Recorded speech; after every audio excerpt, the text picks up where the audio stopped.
Gusto nyo ba mag-time travel ang peg dito sa Japan?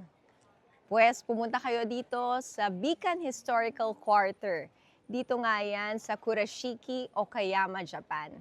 Kung saan nga ay itong kanal na nakikita nyo ay 300 or more than 300 years ago na at talaga naman feeling mo ay throwback na throwback sa Edo period ng Japan. Dati dito dumadaan yung mga bangka na may dalang bigas noong Edo period. Makikita nyo rin yung mga iba't ibang buildings dito sa likod na tinatawag nilang kura or yung traditional na warehouses.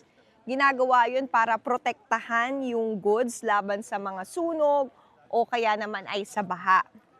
Ang ganda ng place, especially kapag kaya para kang nagta-time travel. Lalo na kapag kaumaga dahil mas less yung tao. Pwede ka rin nga sumakay dito sa boat ride. Ayan, at para ma-experience mo talaga yung old Japan. At dito rin nga yung first Western Art Museum ng Japan, yung Ohara Museum. So tips nga kapag pupunta kayo dito sa Kurashiki, Okayama, Japan, na dapat ay pumunta kayo ng maaga para nga hindi masyadong crowded.